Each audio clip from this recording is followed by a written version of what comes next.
नमस्कार, आप देख रहे हैं जनता टीवी। मैं हूं आपके साथ मंत्र पार्टी। बुलेटिन में रुक करेंगे उत्तर प्रदेश से जुड़ी कुछ अहम खबरों की ओर। लोकसभा चुनाव 2024 का बिगुल बज चुका है। चुनाव आयोग ने लोकसभा चुनाव की तारीखों का ऐलान कर दिया है। चुनाव आयोग के मुताबिक देश में 7 चरणों में चुनाव संपन्न होंगे और 4 जून को मतगणना होगी। ऐसे में 19 अप्रैल को पहले चरण का मतदान, 26 अप्रैल को दूसरे चरण का मतदान, 7 मई को तीसरा चरण, 13 मई को चौथा चरण, 20 मई को 5वां चरण, 25 मई को छठा चरण और 1 जून को 7वां यानी कि आखिरी चरण का मतदान होगा। वहीं उत्तर प्रदेश की सभी 80 सीटों पर 7 चरणों में मतदान संपन्न होगा। आइए आपको ग्राफिक्स के जरिए बताते हैं किस चरण में कहां-कहां मतदान होना है। आज 16 मार्च को भारत निर्वाचन आयोग द्वारा उत्तर प्रदेश के 7 चरणों में संपन्न होने वाले 80 लोकसभा निर्वाचन क्षेत्रों के सामान्य निर्वाचन 2024 के कार्यक्रम की घोषणा कर दी गई है। आयोग की घोषणा के साथ ही संपूर्ण उत्तर प्रदेश में आदर्श आचार संहिता लागू हो गई है। सभी जनपदों को इस हेतु निर्देश निर्गत कर दिए गए। आयोग ने 136 ददरौल जनपद शाहजहाँपुर, 173 लखनऊ पूर्व जनपद लखनऊ, 292 गैसड़ी जनपद बलरामपुर और 403 दुद्धी जनपद सोनभद्र, इन विधानसभा निर्वाचन क्षेत्रों के उपनिर्वाचन का कार्यक्रम भी घोषित कर दिया है। 136 ददरौल चतुर्थ चरण में होगा, 173 लखनऊ पूर्व का निर्वाचन पंचम चरण में, 292 गैसड़ी का उपनिर्वाचन षष्ठम चरण में और 403 दुद्धी का उपनिर्वाचन 7वें चरण में होगा। आदर्श आचार संहिता लागू होने के 24 घंटे के भीतर सरकारी संपत्तियों, 48 घंटे के भीतर सार्वजनिक स्थलों एवं 72 घंटे के भीतर निजी संपत्तियों से दीवार लेखन, पोस्टर, बैनर, होर्डिंग्स, झंडे इत्यादि हटाने की कार्रवाई जनपदों द्वारा प्रारंभ कर दी गई है। प्रदेश में सामान्य निर्वाचन 7 चरणों में होगा और मतगणना दिनांक 4 जून को होगी। आयोग द्वारा घोषित कार्यक्रम के अनुसार प्रथम चरण के निर्वाचन की अधिसूचना 20 मार्च 2024 को जारी होगी। अर्थात 20 मार्च 2024 से प्रदेश में नामांकन की प्रक्रिया प्रारंभ हो जाएगी। लोकसभा चुनाव 2024 के पहले चरण 19 अप्रैल को सहारनपुर, बिजनौर, कैराना, नगीना, मुजफ्फरनगर और मुरादाबाद सहित 8 सीटों पर मतदान होगा। अमरोहा, मेरठ, बागपत, गाजियाबाद, गौतम बुद्ध नगर, बुलंदशहर, इन जगहों पर दूसरे चरण यानी कि 26 अप्रैल को मत डाले जाएंगे। वहीं बात अगर पहले चरण की करें तो 19 अप्रैल को 8 सीटों पर मतदान होना है, जिनमें रामपुर और पीलीभीत भी शामिल है। वहीं दूसरे चरण की अगर बात करें तो 26 अप्रैल को दूसरे चरण में 8 सीटों पर मतदान होगा, जिसमें अलीगढ़ और मथुरा की सीट भी शामिल है।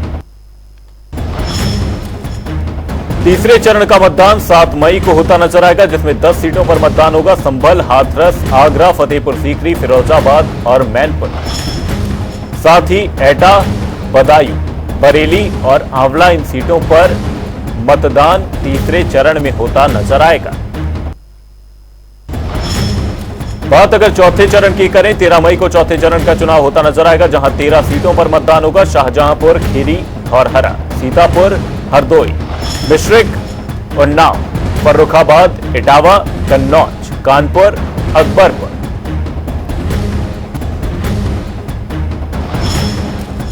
और बहराइच, इन 13 सीटों पर 13 मई को मतदान होता नजर आएगा। चौथे चरण में इन 13 सीटों पर मत डाले जाएंगे।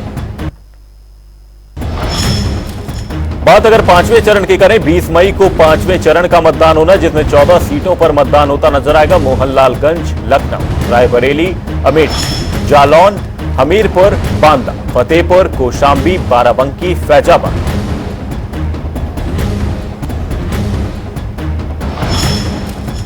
कैसरगंज और गोंडा, 5वें चरण में 20 मई को 8 सीटों पर मतदान होगा। कैसरगंज और गोंडा की सीटें भी इसमें शामिल हैं।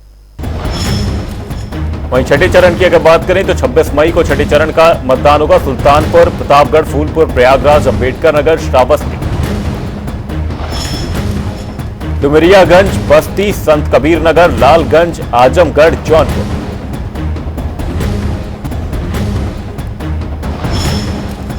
भदोही और मछली शहर, इन 14 सीटों पर छठे चरण में मत डाले जाएंगे, जो कि 26 मई को आयोजित होगा। बात अगर 7वें और आखिरी चरण की करें तो 1 जून को 13 सीटों पर मतदान होता नजर आएगा। महाराजगंज, गोरखपुर, कुशीनगर, देवरिया, बांसगांव, घोसी, सलेमपुर, बलिया, गाजीपुर, चंदौली, वाराणसी, मिर्जापुर।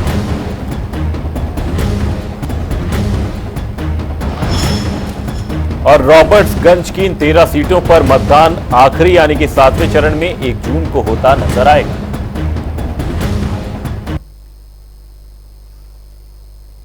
एक तरफ चुनाव आयोग ने लोकसभा चुनाव की तारीखों का ऐलान कर दिया है, तो दूसरी तरफ जिला प्रशासन भी आगामी चुनावों को लेकर पूरी तरह से तैयार और सतर्क नजर आ रहा है। चुनाव आयोग के मुताबिक देश के साथ ही यूपी में भी सभी 7 चरणों में चुनाव संपन्न होंगे, तो वहीं तारीखों के ऐलान और आचार संहिता के लागू होते ही जिला प्रशासन हरकत में आ गया है। टीवी स्क्रीन पर इस वक्त हम आपको कई जगह अलग अलग जगहों की तस्वीरें दिखा रहे हैं, जहां डीएम और एसपी की टीम के साथ ही नगर निगम और जिला प्रशासन ने मोर्चा संभालते हुए राजनीतिक पार्टियों के बैनर और पोस्टर्स को उतारना शुरू कर दिया है। तस्वीरें इटावा, लखनऊ, बहराइच, बदायूं और प्रतापगढ़ से, जहां पर प्रशासन अलर्ट मोड पर नजर आया।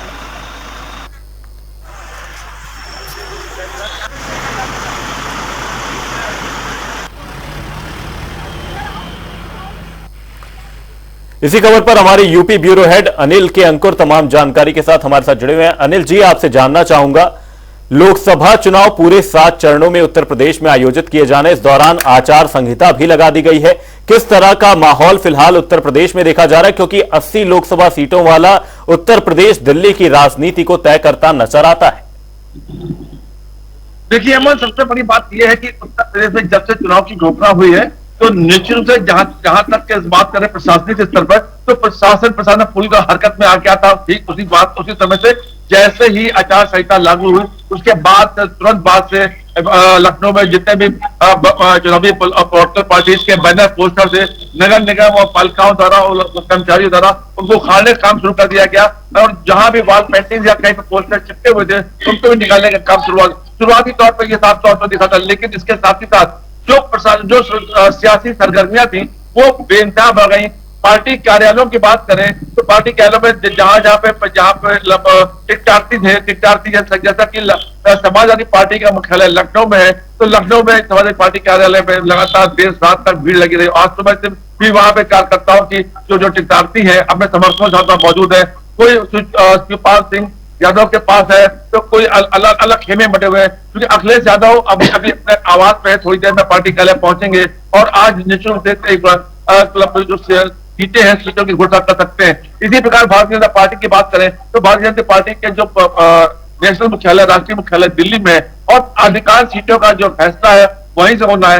यहाँ पार्टी मुख्यालय पर लोग लगातार इस बात को देखने की कोशिश कर रहे हैं कि उनका नाम आया कि नहीं आया, और उन संपर्कों में है जो कार्यकर्ता इस तरीके से लगे थे। कांग्रेस में भी ऑलमोस्ट यही स्थिति है, और कांग्रेस का जो टिकटें हैं वो भी दिल्ली से तय होनी है। तो ये सब समस्याती माहौल है। और अगर हम बात करें क्या माहौल है, तो हम कहना पसंद कहेंगे। देखिए कि चाय के चौबारे हैं जहाँ पर सुबह से भीड़ लग जाती है।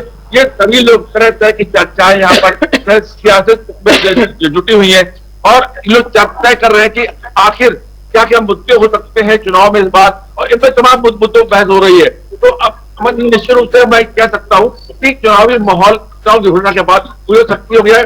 अब टिकटार्थी लगे हुए हैं कि कैसे कैसे इनको टिकट मिल जाए, इनको टिकट नहीं मिलेगी तो निश्चित रूप से उपद्रवी भी साबित हो सकते हैं। जी अमन, वही अनिल जी, आपसे यहां पर जानना चाहूंगा कि 7 चरणों में मतदान को लेकर हर जगह से अलग अलग प्रतिक्रिया सामने आ रही है। चाहे किसी भी राज्य की बात करें, लोग यहां पर कह रहे थे, मायावती की ओर से भी एक रिएक्शन सामने आया। उन्होंने कहा कि चुनाव 4 चरणों में कराए जा सकते थे, बहुत लंबा एक टाइम 1.5 महीने का लिया गया है। तो इस दौरान जनता का क्या कुछ कहना है, साथ ही सत्ता पक्ष और विपक्ष इन 7 चरणों में मतदान को किस तरीके से देखता हुआ नजर आ रहा है? देखिए, जैसा कि भारतीय जनता पार्टी ने के जो नेता है वो 7 चरणों के मतदान को लेकर के निश्चित खुश है, लेकिन जो विपक्षी है मायावती ने खुलकर कह दिया। लेकिन अगर बात करें समाजवादी पार्टी नेताओं की या कांग्रेस की, जो और बसपा ने क्लियर कर दिया है, वो निश्चित रूप से चाहते हैं कि जितने कम समय में चुनाव हो उतना ज्यादा उतना फेयर चुनाव हो सकता है। लेकिन ऐसी स्थिति अब उनका कहना है कि ये तमाम चरणों में चुनाव करने का जो कराए जा रहे हैं इसका लाभ सत्तारूढ़ दल को ज्यादा हो सकता है, क्योंकि उनके पास कहीं ना कहीं सत्ता के दबाव में जनता अधिकारी प्रशासन में रहता है और वो माहौल को बदलने में आसानी भी रहती है, ऐसा उनका आरोप है। लेकिन अब क्योंकि ये चुनाव आयोग का फैसला है और चुनाव आयोग के फैसले के तहत ही चुनाव होना है, तो अब चर्चा का ही विषय बन सकता है और चुनाव तो 7 चरणों में हो गई जी। लोकसभा चुनाव की तारीखों का ऐलान करने के साथ ही प्रशासन मुस्तैद हो चुका है। बहुत बहुत धन्यवाद अनिल के अंकुर जी तमाम जानकारी के लिए। बुलेटिन में आगे बढ़ेंगे, रुक करेंगे अगली खबर की ओर। लोकसभा चुनाव की तारीखों का ऐलान हो चुका है। बता दें कि यूपी में 7 चरणों में चुनाव होगा। वहीं कुछ पार्टियां अपनी अपनी जीत का दावा कर रही हैं तो कई पार्टियां जीत की उम्मीद लगा रही हैं। लेकिन जनता का क्या मूड है, चलिए जानते हैं। हमारे पुराने एमपी जो बीजेपी के थे एमपी थे और इस बार बदलाव होगा हमारे यहाँ कुछ। वजह क्या है? वजह है कि महंगाई भी है और बहुत समस्याएं जो वो निवारण नहीं कर पाए, बंद मिले हुए और बहुत समस्याएं हैं। कानपुर को लेके बहुत सी चीजें हैं, बहुत सी दिक्कतें हैं। पहला मुद्दा तो महंगाई है। कानपुर में महंगाई बहुत है। सड़क यहाँ की नहीं सही है। यहाँ के जो सांसद उन्होंने कुछ किया ही नहीं। आप यहाँ से मान लो चले जाइए, बहुत से गड्ढे मिलेंगे आपको, बहुत सी सड़कें खराब है, पानी भर जाता है, माल रोड पे भर जाता है। हम लोग तो उधर ही से आना जाना है। जो मेन है कानपुर का सबसे अच्छा माल रोड, बिराना रोड, ये सब सड़कें बहुत ही ज्यादा खराब है। गरीबों का भला हो, चीजें सस्ती मिले, आदमी परिवार पाले अपना। हाई फाई जो बना रहे हैं और हाई फाई से हम लोगों को क्या फर्क पड़ता है। जो भी मोदी सरकार के द्वारा योजनाएं दी गई हैं उसका भरपूर लाभ पूरे हिंदुस्तान ने उठाया है और विकास की नीति सब जगह फैली है एकदम। कोई भी उसमें पक्षपात नहीं किया गया है। हम लोग संतुष्ट हैं। हमारे जो भी हैं सांसद जी हैं, विधायक हैं, मंत्री हैं, योगी सरकार है हमारी प्रदेश की, बहुत बढ़िया अच्छा कार्य कर रही है। इससे सारे समाज के लोग, सारे धर्म के लोग संतुष्ट हैं। इसमें बिना भेदभाव के काम हो रहा है। ये जूता जो कारोबारी है वो तो बड़े लंबे समय से कुछ अपनी मांगे करता आ रहा है, जिसके ऊपर हम लोग की उम्मीद ये रहती है कि हो सकता है कि इस बार सरकार हमारी सुन ले। हम लोग तो सबसे पहले ये चाहते हैं जूते के अंदर जो ब्याज दर है जूता कारोबारियों को, वो ब्याज दर थोड़ी कम करके मिली जाए ताकि वो अपना काम कर सके। साथ के साथ चमड़े को थोड़ा प्रोत्साहन मिले। चमड़े के लिए कुछ ऐसा काम किया जाए जो पीछे सिंथेटिक चल रहा है, जो चमड़े को आगे बढ़ाने के लिए उसको बैन किया जाए, उसके इंपोर्ट के ऊपर बैन किया है, उसकी मैन्युफैक्चरिंग के ऊपर बैन किया है, ताकि जो चमड़ा उद्योग है वो आगे बढ़ सके। हमारा जो हिंदुस्तान का चमड़ा है वो पूरी दुनिया में मशहूर है, वो जूता पूरी दुनिया में मशहूर है। चमड़े के काफ़ी फ़ायदे भी है, नेचुरल चीज़ है, परंतु जो सिंथेटिक है वो नुकसान भी पहुँचाता है, स्किन के लिए हार्मफुल है। बहुत सारे विदेशी आप देखेंगे विदेश के अंदर ये बैन है, इंडिया के अंदर लेकिन ये अभी भी चल रहा है। तो हमारी उम्मीद ये है कि चमड़े के लिए ये सिंथेटिक को बंद किया जाए। हमारी पेटा इंडस्ट्रीज के लिए एक ही मांग है और बहुत दिनों से चल रही है, क्योंकि ये जो आगरे का पारंपरिक प्राचीन पेटा कारोबार या सदियों से चलता आ रहा है, इसकी एक नहीं कई विशेषताएं हैं। इसको धार्मिक आधार पर भी देखा जाता है, इसकी धार्मिक मान्यताएं भी हैं, आयुर्वेदिक मान्यता भी है। इसको कुष्मांडू अभिलेख के नाम से भी जाना जाता है, क्योंकि इसको आयुर्वेद में भी इसका स्थान है। और आगरा के जो ये मशहूर है, तो इसने कहीं मिठाई के रूप में अपनी आगरा में पहचान बनाई है। इश्यूज़ ये थोड़ा सा सेफ्टी का इश्यूज़ और थोड़ा सा महंगाई थोड़ी बढ़ गई है, पेट्रोल वगैरह, उस पर थोड़ा सा इशू देखना चाहिए। और थोड़ा ये बेरोज़गारी बढ़ रही है, इन 3 चीज़ों पे काम करना चाहिए। बाकी तो सब वेल एंड गुड चल रहा है अभी। ये इलेक्शन के इश्यूज अभी तो आप ये देखिए कि जहाँ पे इलेक्शन का मतलब क्या है कि अलग अलग पार्टी के लोग खड़े होने चाहिए, वैरायटी आपके पास रहनी चाहिए, ठीक है। यहाँ पे आप खुद देख रहे हो कि एक व्यक्ति के अगेंस्ट में सारी पार्टियां मिलकर खड़ी हुई हैं अलायंस बना करके। तो इशू तो अभी आप हटाए तो साइड में पहले देखो कि कौन बंदा आता है, ठीक है। और अगर सारी पार्टी एक ही तरफ इकट्ठा हो रही किसी एक के अगेंस्ट, तो इसका मतलब या तो बंदा बहुत गलत है या वो बंदा बहुत सही है। तो जनता का ही मत बता देगा क्या होने वाला है। चुनाव जो है नरेंद्र मोदी ही जीतेंगे, बीजेपी का ही वोट होगा, क्योंकि वो अच्छे कार्य कर रही है। देखिए, बहुत ही इस पर ये चुनाव में भारतीय जनता पार्टी उत्तर प्रदेश के अंदर तो 80 की 80 सीटें हम लोग जीतने वाले हैं। नरेंद्र मोदी जी एक बार फिर से देश के प्रधानमंत्री बनेंगे और लखनऊ में की जनता ने भी, कार्यकर्ताओं ने भी अपना मन बना लिया है। यहाँ पर श्री राजनाथ सिंह जी ऐतिहासिक मार्जिन से चुनाव जीतेंगे। रायबरेली में पिछले 24 साल से कांग्रेस का जादू लगातार चल रहा है। क्या यह मैजिक अब की बार भी जारी रहेगा या होगा कोई उलटफेर? देखिए हमारी एक खास रिपोर्ट।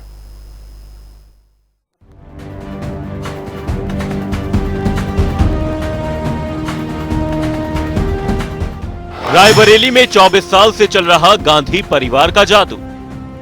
रायबरेली का गांधी परिवार से अटूट रिश्ता। इस बार भी चलेगा मैजिक या होगा उलटफेर? यूपी में रायबरेली का जिक्र आते ही नेहरू गांधी परिवार का अक्स दिमाग में कौन जाता है। ये वो सीट है जिससे नेहरू गांधी परिवार का बेहद खास रिश्ता रहा है। इसी सीट से राहुल गांधी के दादा यानी फिरोज गांधी 1952 और 1957 में 2 बार सांसद रहे। इसके बाद 1967 और 1971 में इंदिरा गांधी ने इस सीट पर जीत हासिल की। फिर 1980 और 1984 में नेहरू परिवार के अरुण नेहरू इस सीट से सांसद रहे। इसके बाद 2004 से लेकर अब तक सोनिया गांधी रायबरेली सीट से लगातार सांसद बनी हुई है। रायबरेली का गांधी परिवार से अटूट रिश्ता। रायबरेली कांग्रेस की वो लोकसभा सीट है जिसने कांग्रेस की हर दौर में इज्जत बचाई है। जब यूपी में तमाम सीटों पर कांग्रेस हार गई तब भी इस सीट पर कांग्रेस ने जीत हासिल की थी। कांग्रेस के पंजे से रायबरेली के लोगों को इतना लगाव रहा कि उसने जिसे भी उम्मीदवार बनाकर यहां भेजा उसे जीत दिला दी।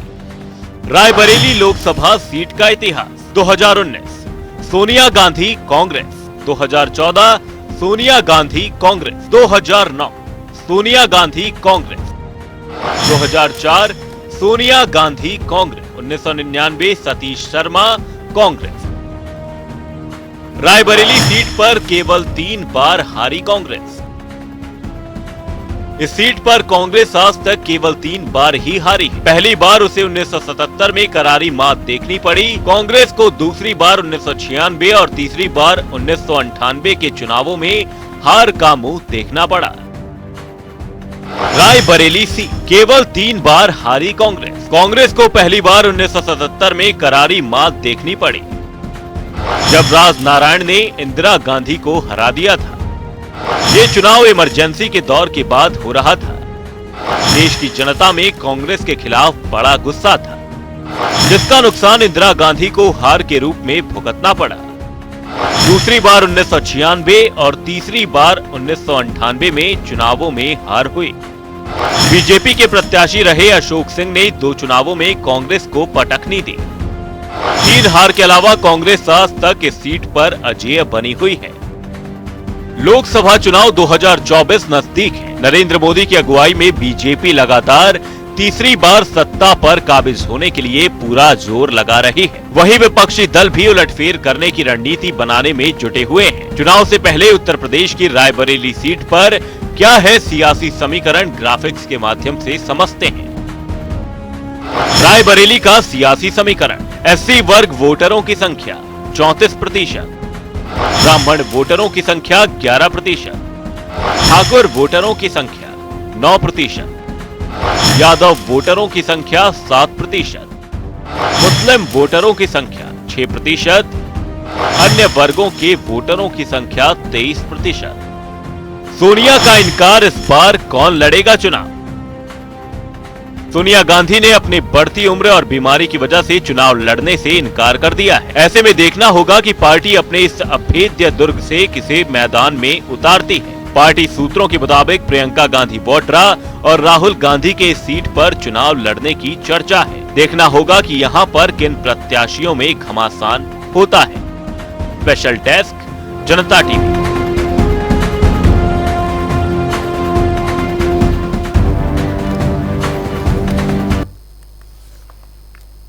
मिर्जापुर लोकसभा क्षेत्र से लगातार तीसरी बार जीत दर्ज कर अनुप्रिया सिंह पटेल इतिहास रच सकती हैं। मिर्जापुर लोकसभा के जातीय समीकरण से लेकर उसके चुनावी इतिहास के बारे में देखिए हमारी एक खास रिपोर्ट।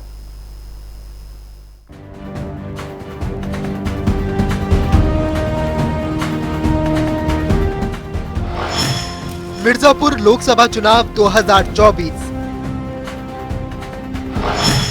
अनुप्रिया पटेल के पास इतिहास रचने का मौका। क्या है सीट का गणित?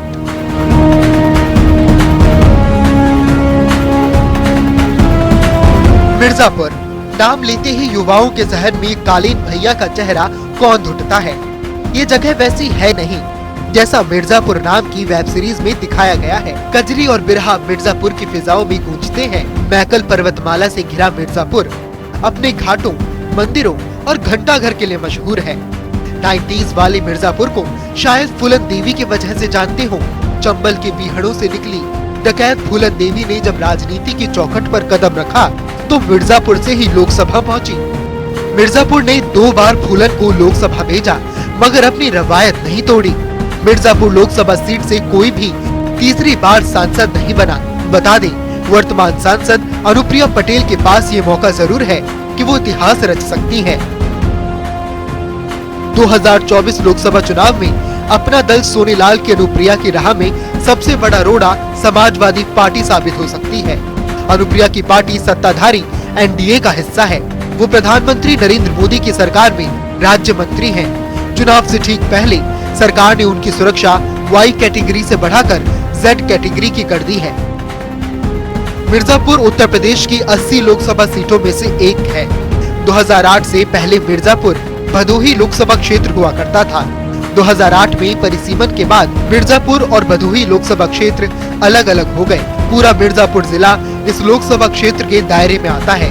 मिर्जापुर लोकसभा क्षेत्र में 5 विधानसभा सीटें हैं। मिर्जापुर, छानबे, चुनार, मड़िहान और मझवा।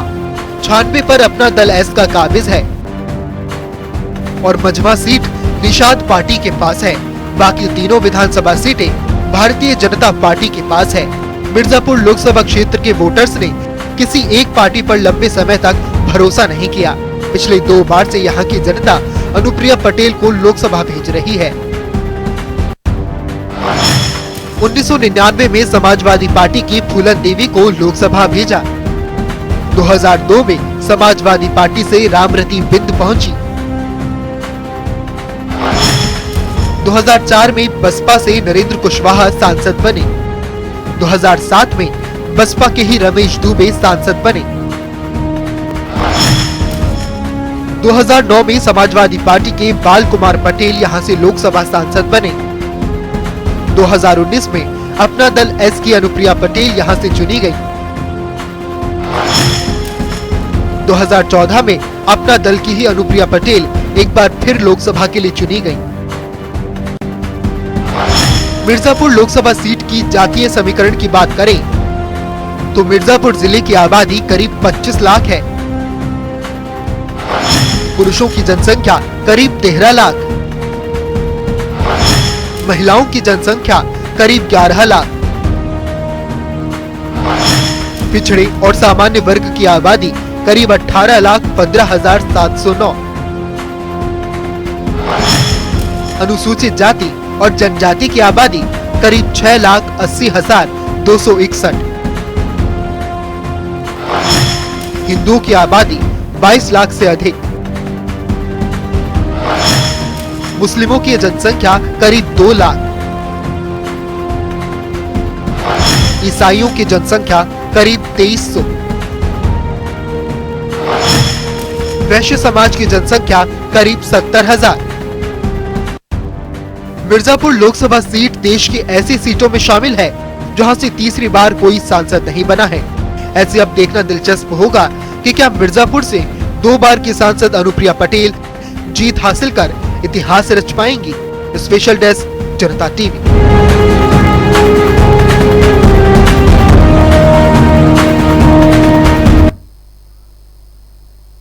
बुलेटिन में वक्त एक छोटे से ब्रेक का। ब्रेक के उस पार खबरों का सिलसिला लगातार है जारी।